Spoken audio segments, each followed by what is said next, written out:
আজকের মুসলমানদের এই হৃদয় বিদারক করুণ দৃশ্য আরো বাস্তব হয়ে ফুটে ওঠে যদি আপনি ফিলিস্তিনের মুসলমানদের অবস্থা দেখেন। ফিলিস্তিনে যারা ত্রাণের কাজ করতে গেছে তারা এই বিষয়ে খুব সম্যক অবগত যে মিশরে 1 কেজি আটার দাম কত, মিশরে 1 কেজি চিনির দাম কত, মিশরে একটা ছাগলের দাম কত, 1 কেজি দুম্বার গোস্তের দাম কত।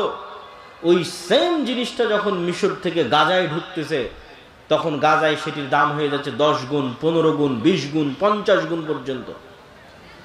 এই যে দাম বাড়ানোর যে সিন্ডিকেট, এই সিন্ডিকেটের সাথে পৃথিবীর কোনো ইহুদি জড়িত নাই, এই সিন্ডিকেটের সাথে ইসরায়েল জড়িত নাই।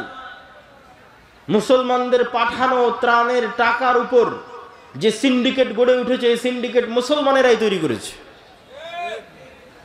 এটা সত্য। তারা নিজের ভাইয়ের রক্তের উপর বিজনেস করতেছে।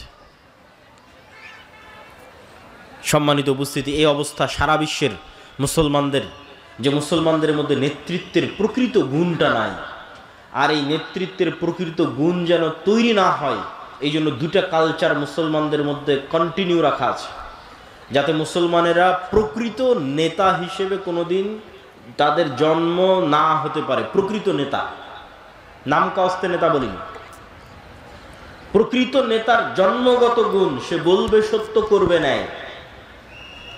যেই সত্যবাদী ন্যায়পরায়ণ সেই নেতা। পৃথিবীতে যেখানে যেখানে যে অবস্থায় আছে সে বাই ডিফল্ট জন্মগত আল্লাহর বাছাইকৃত নেতা, সত্যবাদী এবং ন্যায়পরায়ণ যদি হয়, আমানতদার যদি হয়। পৃথিবীর কোন নবী রাসূল মিথ্যুক অবস্থায়, দুর্নীতিবাজ, ধোঁকাগ্রস্ত অবস্থায় প্রেরিত হননি।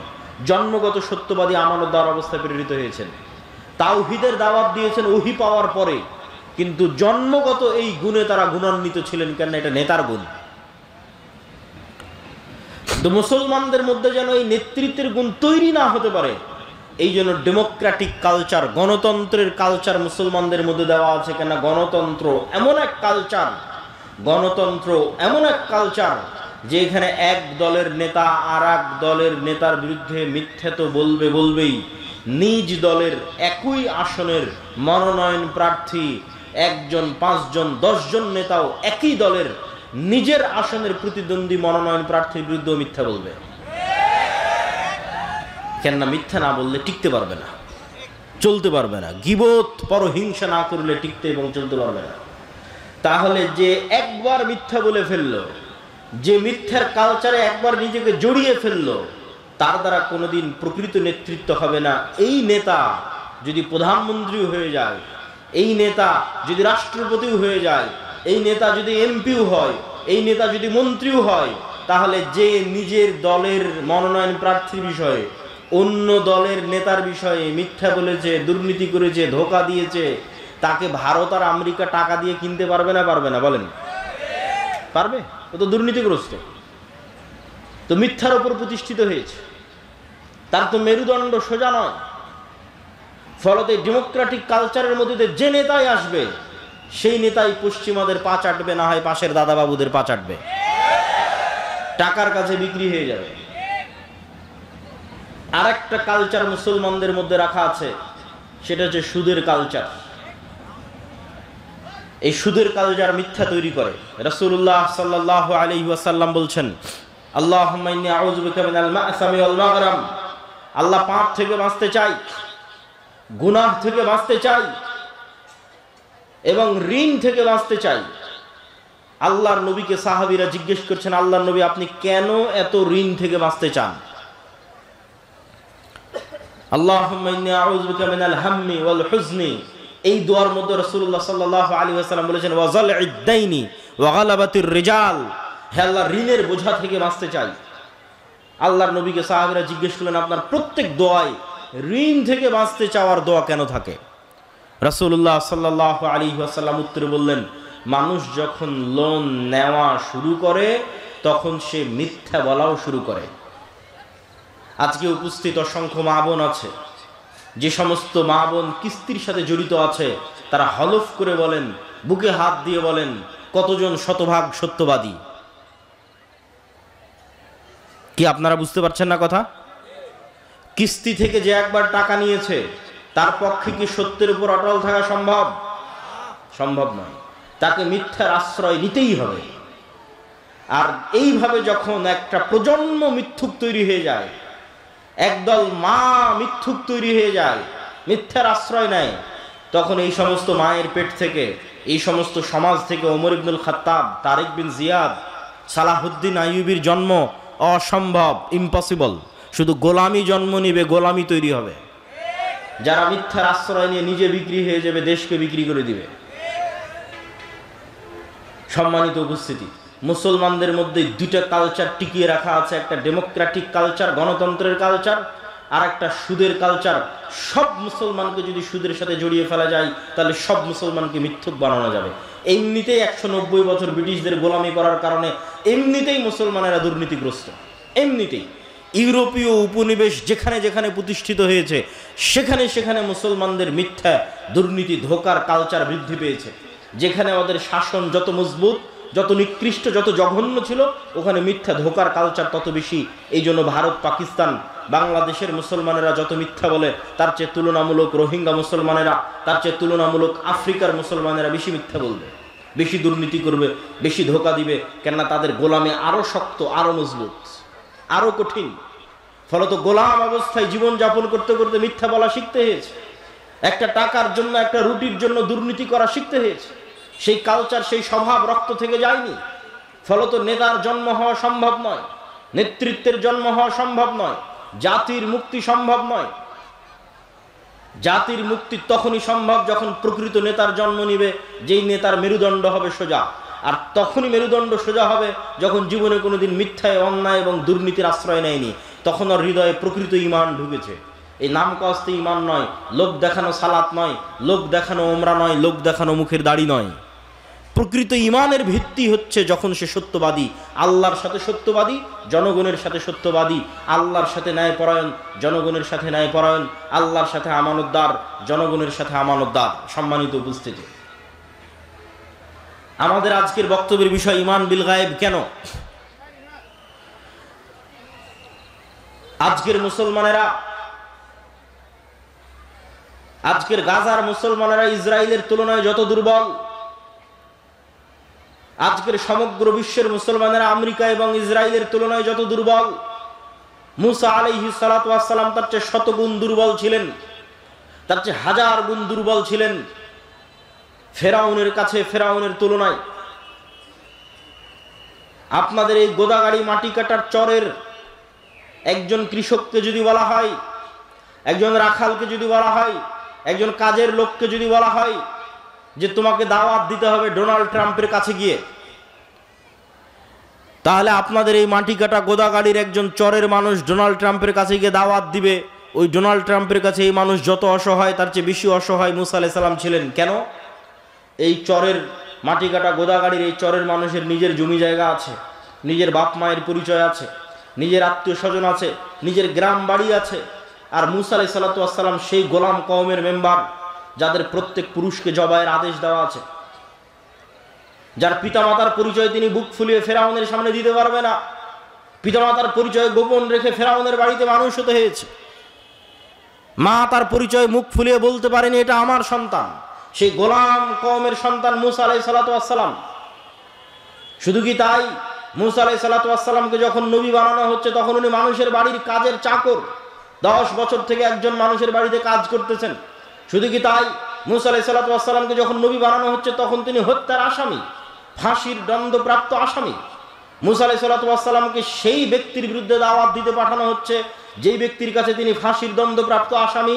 শুধু কি তাই, যেই ব্যক্তির তিনি এক সময় নিমক খেয়েছেন, যেই ব্যক্তির বাড়িতে তিনি বড় হয়েছেন, তার বিরুদ্ধে তিনি কিভাবে দাঁড়াবেন, তার সামনে কিভাবে দাঁড়াবেন? না আছে বংশ পরিচয়, না আছে ব্যক্তি পরিচয়। সম্মানিত উপস্থিতি, মুসা আলাইহিস সালাতু ওয়াস সালাম আজকের আমার এবং আপনার তুলনায়, আমি তো উদাহরণ দিয়েই বলে দিলাম যে আপনাদের যে কোনো একজন উঠে এখন তাকে বলা হচ্ছে যাও ডোনাল্ড ট্রাম্পের কাছে দাওয়াত দাও, এইটা আজকের দুনিয়াবি বৈষয়িক দিক থেকে যত অসম্ভব, মুসা আলাইহিস সালাতু ওয়াস সালামের ফেরাউনের কাছে দাওয়াত দিতে যাওয়া ছিল তার চেয়ে বেশি অতুলনীয়, বেশি অসম্ভব। কিন্তু মুসা আলাইহিস সালাম পারলেন কিভাবে? মুসা আলাইহিস সালাতু ওয়াস সালামের সফলতার রহস্য কোথায়?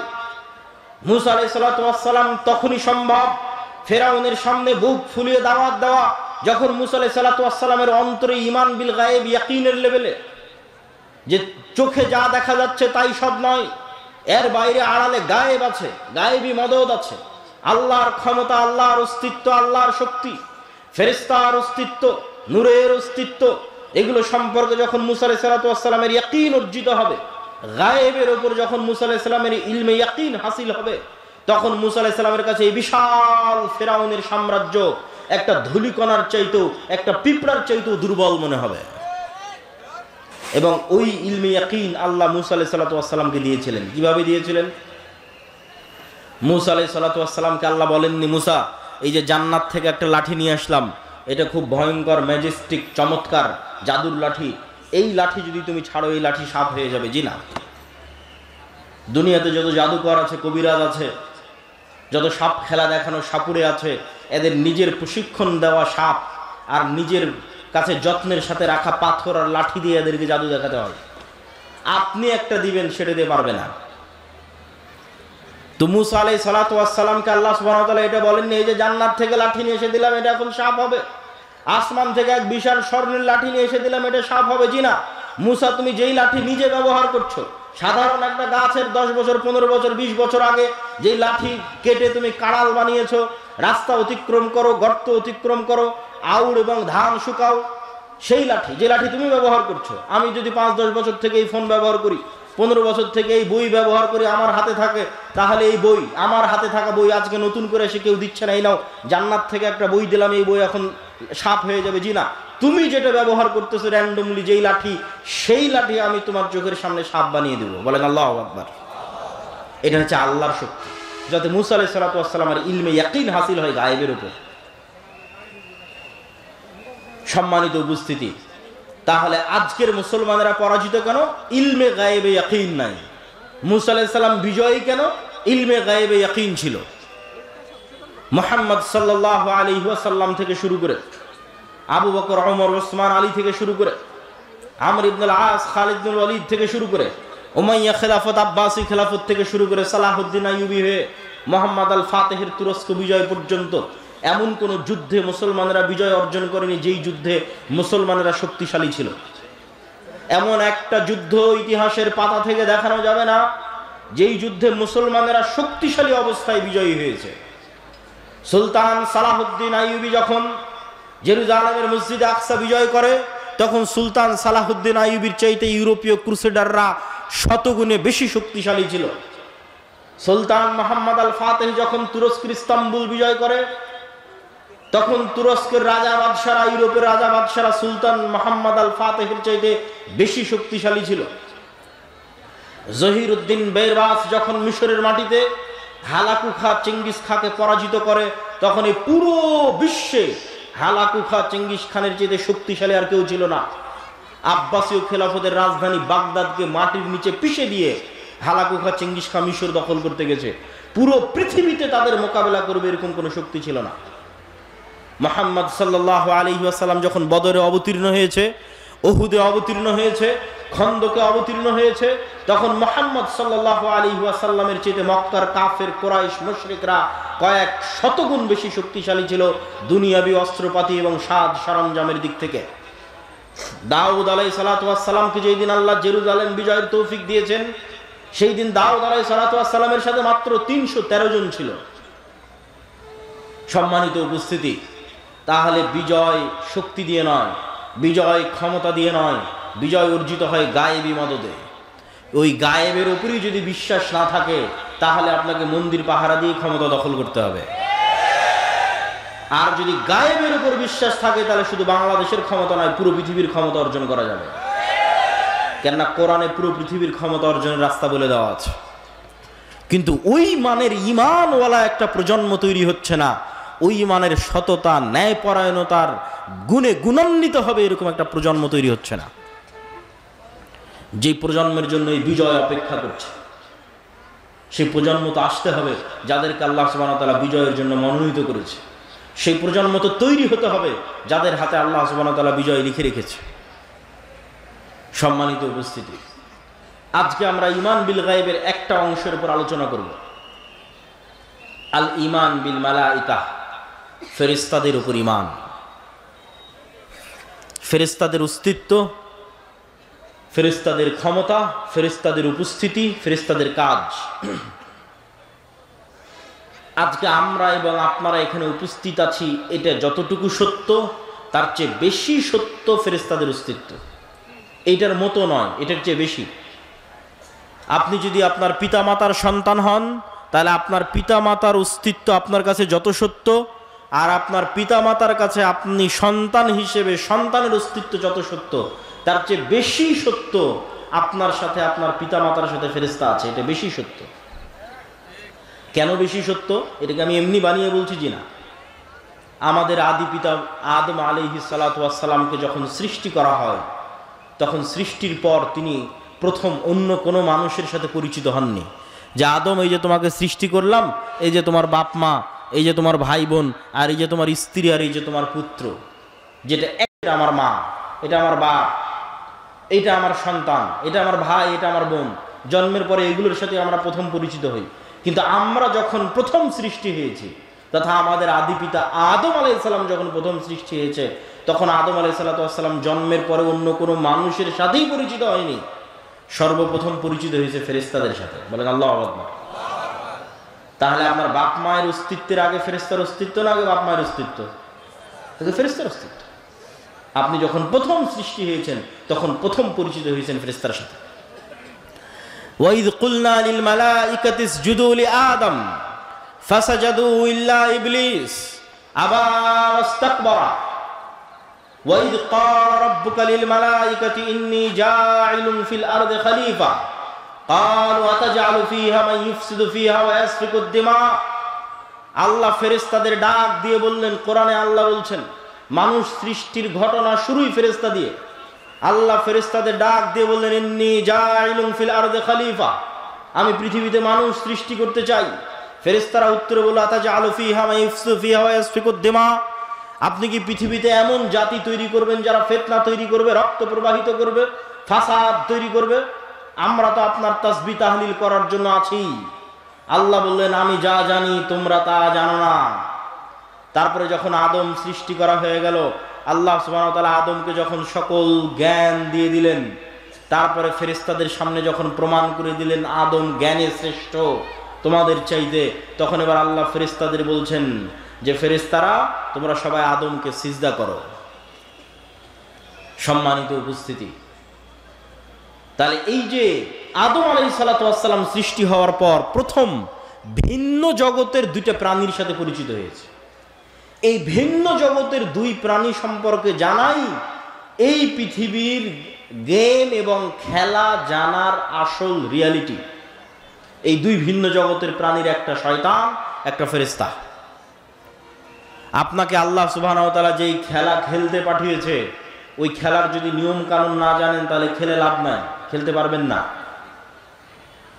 যখন ক্রিকেটের মাঠে খেলতে যাবেন, তখন কিভাবে বল করলে ওয়াইড হয়, নো হয়, ছক্কা হয়, ফোর হয়, আর ফুটবল খেলতে গেলে ফাউল হয়, প্লান্টিক হয়, আউট হয়, এই যদি নিয়ম না জানা থাকে তো প্লেয়ার খেলতে পারবে না।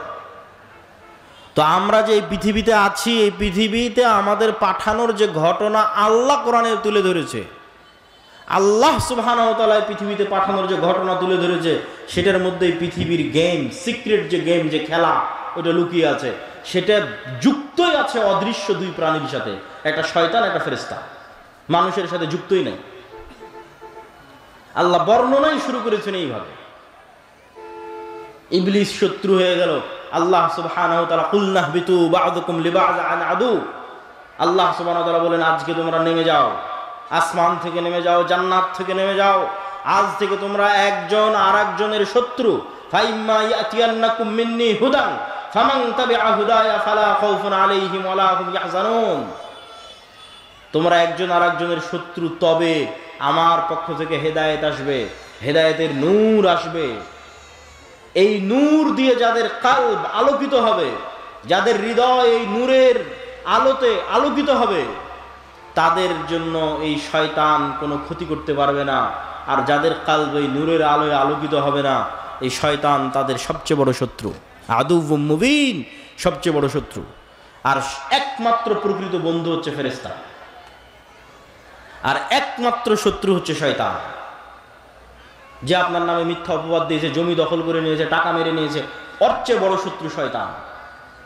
আর যে আপনার সাথে রাত দিন আড্ডা দিচ্ছে, আপনাকে বিড়ি সিগারেট খাওয়ার দাওয়াত দিচ্ছে, ওর চাইতে আপনার হিতাকাঙ্ক্ষী প্রকৃত বন্ধু হচ্ছে ফেরেশতা। এই দুটো সম্পর্কে জানাই হচ্ছে এই পৃথিবীর গেমের আসল রহস্য। খেলতে পারবেন ভালো যদি জানা থাকে। এই জন্য গায়েব সম্পর্কে জ্ঞান অর্জন করতে হবে। গায়েবের জ্ঞান ওহির মাধ্যমে সম্ভব। সম্মানিত উপস্থিতি, আমাদের আলোচ্য বিষয় ঈমান বিল মালায়েকা, ফেরেশতা। ফেরেশতারা নূরের তৈরি। নূর অল কাইন্ড অফ লাইট, এক প্রকারের আলো যা পৃথিবীতে বিরাজমান অস্তিত্বশীল। ঠিক এই আলো যেমন পৃথিবীতে বিরাজমান অস্তিত্বশীল, সূর্যের আলো যেমন বিরাজমান অস্তিত্বশীল, নূরের আলো পৃথিবীতে বিরাজমান অস্তিত্বশীল। তবে নূরের আলো সূর্যের আলো নয়। নূরের আলো এই লাইট বৈদ্যুতিক লাইটের আলো নয়। এটা এক প্রকারের আলো যা পৃথিবীতে অস্তিত্বশীল, যেমন সূর্যের আলো অস্তিত্বশীল, যেমন এই লাইটের আলো অস্তিত্বশীল। এবং এই নূর মানুষের কালবে তৈরি হয়, কানে তৈরি হয়, চোখে তৈরি হয়, মানুষের ডানে বামে সামনে নিচে উপরে সর্বত্র নূর তৈরি হয়। মানুষের আমল নূর তৈরি করে। কোরআন নূর, দ্বীন ইসলাম নূর। এই নূর সম্পর্কে রাসূলুল্লাহ সাল্লাল্লাহু আলাইহি ওয়াসাল্লাম বলছেন, আল্লাহুম্মা আউযু বিনূরি ওয়াজহিকাল্লাযী আশরাকাত লাহুদ দুলুমাত ওয়া সালুহা আলাইহি আমরুদ দুনিয়া ওয়াল আখিরাহ। হে আল্লাহ, আপনার চেহারা যেই নূর দিয়ে ঢাকা আছে, সেই নূরের দোহাই দিয়ে আপনার কাছে পরিত্রাণ চাচ্ছি, যেই নূরের উপর আসমান এবং জমিনের সকল কাজ একটা আর একটার সাথে কানেক্টেড, যেই নূরের মাধ্যমে। হিজাবুহুন নূর লাউ কাশাফাহু লা আহরাকাত সুবহাত ওয়াজহি। আল্লাহর চেহারার পর্দা হচ্ছে নূর। আল্লাহ এবং সৃষ্টিজীব, আল্লাহ এবং আসমান জমিন, এই দুইটার মধ্যে আর হিসেবে, পার্থক্যকারী হিসেবে সারা আসমান এবং জমিনে বিরাজমান আছে নূর। এটাই গায়েব। যদি এই নূরের পর্দা সরিয়ে নেওয়া হতো, লাউ কাশাফাহু লা আহরাকাত সুবহাত ওয়াজহি, তাহলে আল্লাহর চেহারার তাজাল্লিতে আসমান এবং জমিন জ্বলে পুড়ে ছারখার হয়ে যেত। এই নূর সম্পর্কে রাসূলুল্লাহ সাল্লাল্লাহু আলাইহি ওয়াসাল্লাম বলেন, আল্লাহুম্মা জাআল ফি কলবি নূরা। হে আল্লাহ, আমার হৃদয়ে নূর তৈরি করে দেন। ওয়া ফি সামঈ নূরা, আমার কানে নূর তৈরি করে দেন। ওয়া ফি বাসরি নূরা, আমার চোখে নূর তৈরি করে দেন। আমার সামনে পিছনে ডানে বামে সর্বত্র নূর তৈরি করে দেন। তাহলে নূর এমন একটা অস্তিত্বশীল বিষয় যা তৈরি হতে পারে।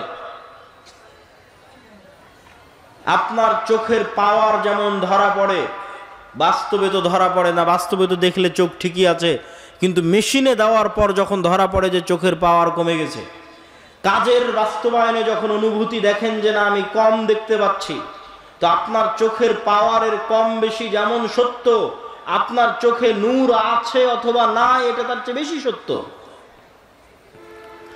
আপনার হার্টবিট যেমন কাঁপতেছে, রক্ত যেমন প্রবাহিত হচ্ছে,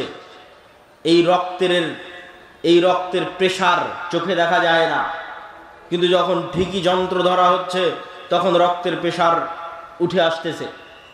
শরীরের তাপমাত্রা চোখে দেখা যায় না, কিন্তু যখন ঠিকই থার্মোমিটার ধরা হচ্ছে তখন উঠে আসতেছে।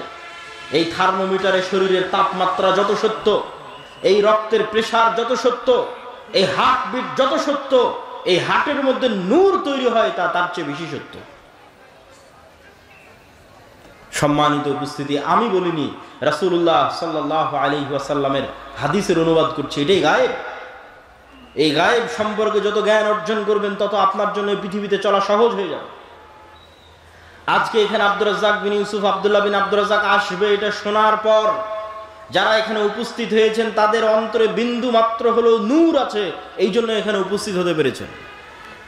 আর যারা শোনার পরও, কোনো কাজ না থাকার পরও, জরুরি প্রয়োজন না থাকার পরও আসেননি, খোঁজ নিয়ে দেখেন, বিশেষ করে যদি 3 জুমা পরস্পর মিস দিয়ে থাকে, তাহলে খাতামাল্লাহু আলা কুলুবিহিম, ওর অন্তরে চুল পরিমাণও নূর নাই, ওটা একটা মৃত হৃদয়। এইভাবে আমাদের হৃদয়ে, আমাদের চোখে, আমাদের কানে, ডানে বামে নূর আছে, নূর তৈরি হয়। আল্লাহ সুবহানাহু ওয়া তাআলা কোরআনকে নূর বলছেন। মা কুনতা তাদরি মাল কিতাব ওয়ালাকিন মা কুনতা তাদরি মাল কিতাব ওয়ালাল ঈমান ওয়ালাকিন জাআলনাহু নূরান নাহদি বিহি মান নাশা। হে আল্লাহর নবী, আপনি জানতেন না কিতাব কাকে বলে, আপনি জানতেন না ঈমান কাকে বলে। আমি আল্লাহ এই কোরআনকে নূর বানিয়ে দিয়েছি, যেই নূরের আলোয় আলোকিত হয়ে মানুষ রাস্তা খুঁজে পাবে। যত কোরআন পড়বেন তত নূর তৈরি হবে। দিন নূর। আল্লাহ সুবহানাহু ওয়া তাআলা বলছেন ইউরিদুনা লিইউতফিউ নূরাল্লাহ ওয়াল্লাহু মুতিম্মু নূরিহি।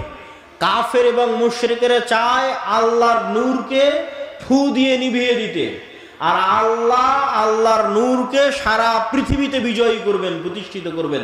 বলেন আল্লাহু আকবার। এই নূর হচ্ছে ইসলাম। ওয়াহী নূর।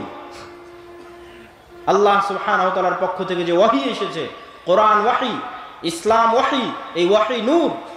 এই নূরকে আল্লাহ সুবহানাহু ওয়া তাআলা বিজয়ী করেই ছাড়বেন পৃথিবীতে। আল্লাহ নিজে বলছেন পবিত্র কোরআনে। সম্মানিত উপস্থিতি, ঠিক তেমনি আমি যেটা বললাম যে আপনাদের সৎ আমল নূর তৈরি করে, ঠিক যেমন আপনারা মোবাইলের ব্যাটারিতে চার্জ দিয়ে সারাদিন ব্যবহার করলেন, সারা রাত চার্জ দিলেন, সারাদিন ব্যবহার করলেন, ঠিক এই দুনিয়াতে আমলের মাধ্যমে আমরা নূর রিসিভ করি, নূর জমা করি, নূর তৈরি করি। আর এই গায়েবের পর্দা উন্মোচন হওয়া মাত্র তথা মৃত্যু এসে যাওয়া মাত্র, মৃত্যু আসা আর গায়েবের পর্দা উন্মোচিত হওয়া শেষ। তথা মৃত্যু আসার পর থেকে আপনি গায়েবের জগতে চলে গেছেন, যেটা এতদিন বিশ্বাস করতেন সেই জগতে চলে গেছেন। ওই জগতে যাওয়ার পর থেকেই এই দুনিয়াতে করা আমলের প্রভাব দেখতে পাবেন। আপনার আমলের নূর আপনার অন্ধকার কবরকে আলোকিত করবে, আপনার আমলের নূর কিয়ামতের অন্ধকারকে আলোকিত করবে, আপনার আমলের নূর আপনাকে পুলসিরাত অতিক্রম করতে সহযোগিতা করবে। আল্লাহ সুবহানাহু ওয়া তাআলা কোরআন মাজিদে বলছেন ওয়াল্লাযীনা আমানু মাআহু নূরুহুম ইয়াসআ বাইনা আইদিহিম ওয়া বিআইমানিহিম। যারা ঈমান আনয়ন করেছে তাদের নূর কিয়ামতের মাঠে তাদের ডানে বামে বিচ্ছুরিত হবে। ইয়াওমা তারাল মুমিনিনা ওয়াল মুমিনাত নূরুহুম ইয়াসআ নূরুহুম বাইনা আইদিহিম ওয়া বিআইমানিহিম। মুমিন এবং মুমিনারা কিয়ামতের মাঠে দেখতে পাবে তাদের আমলের নূর তাদের ডানে এবং বামে বিচ্ছুরিত হচ্ছে। আজকে যখন আপনি ওযু করছেন তখন আপনি নূর তৈরি করছেন। এই নূর আজ দেখা যাচ্ছে না, যদিও বাস্তবে অস্তিত্বশীল আছে, কিন্তু গায়েব দেখা যাচ্ছে না, নূরই গায়েব। কিন্তু যখন কিয়ামতের মাঠে যাবেন তখন এই ওযুর অঙ্গ প্রত্যঙ্গগুলো নূরের আলোয় আলোকিত থাকবে। বলেন আল্লাহু আকবার। এটা আপনার দুনিয়াতে করা ওযুর প্রভাব কিয়ামতের মাঠে দেখা যাবে। দুনিয়াতে ওযু করে যে নূর জমা করেছেন সেই নূর কিয়ামতের মাঠে প্রকাশিত হবে। এই নূর অস্তিত্বশীল, এই নূর বাস্তব। সম্মানিত উপস্থিতি, সেই নূরের তৈরি হচ্ছে ফেরেশতা। ফেরেশতারা হচ্ছে সেই নূরের তৈরি এবং মানুষের রূহ। ইবনুল কাইয়িম রাহিমাহুল্লাহ বলছেন মানুষের রূহ নূরুন লাতীফ। নূরের একটা সূক্ষ্ম প্রকার হচ্ছে মানুষের রূহ। এই জন্য দেখা যায় না, এই জন্য ধরা যায় না। সম্মানিত উপস্থিতি,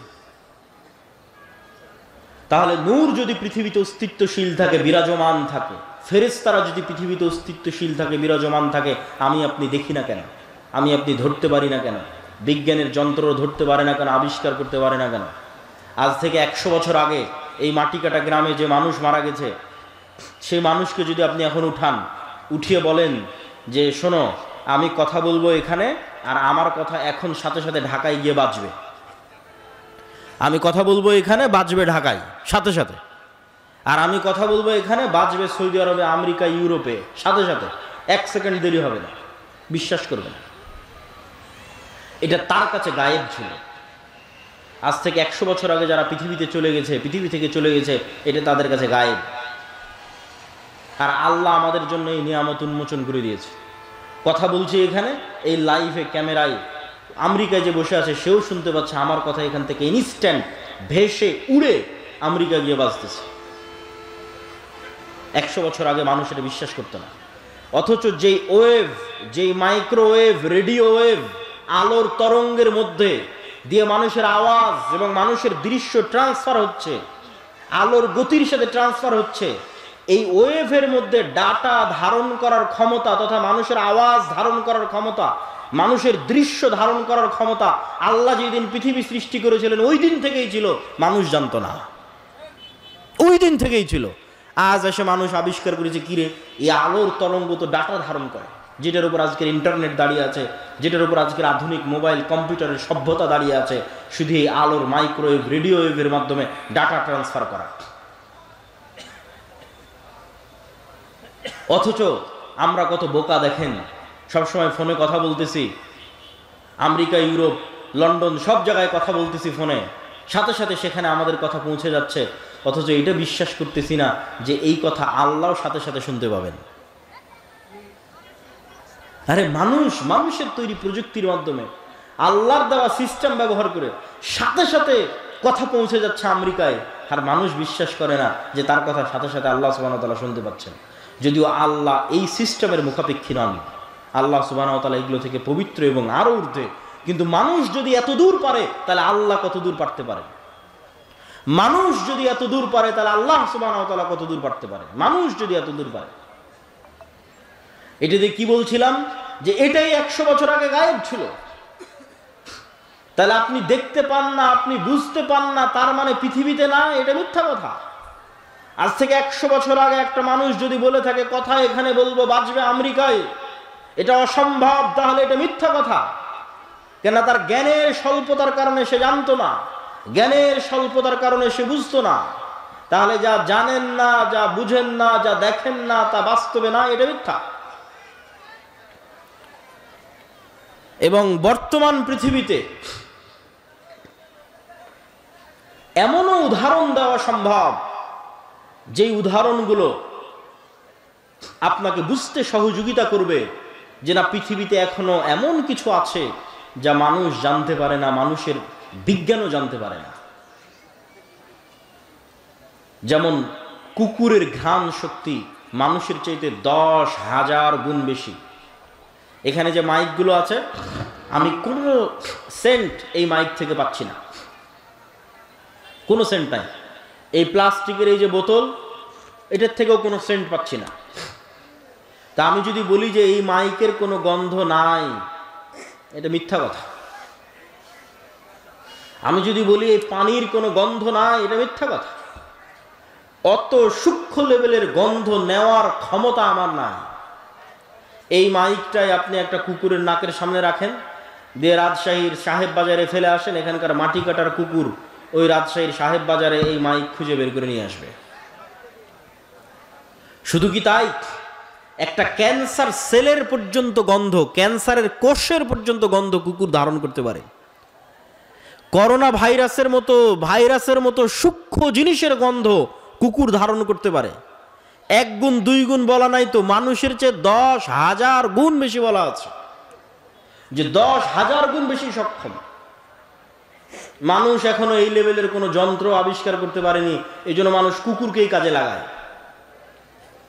তাহলে পৃথিবীতে এমনও গন্ধ বিরাজমান যেই গন্ধ মানুষ নিতে পারে না, যেই গন্ধ মানুষের তৈরি যন্ত্র নিতে পারে না, কিন্তু আল্লাহর সৃষ্টিজীব নিতে পারে, এমন গন্ধ পৃথিবীতে বিরাজমান।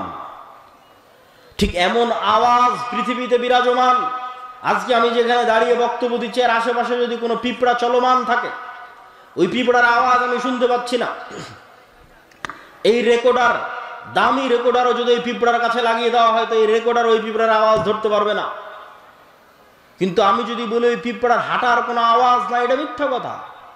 ওই পিঁপড়ার হাঁটার যে আওয়াজ আছে, সাপের চলার যে আওয়াজ আছে, যত সূক্ষ্ম লেভেলের আওয়াজ হতে পারে, সে আওয়াজ মানুষ ধরতে না পারলেও, মানুষের তৈরি যন্ত্র ধরতে না পারলেও আল্লাহর আরাক সৃষ্টিজীব ধরতে পারে। যেমন বিজ্ঞানীরা হাতির কথা বলেছে যে তার শ্রবণ শক্তি সবচেয়ে সূক্ষ্ম।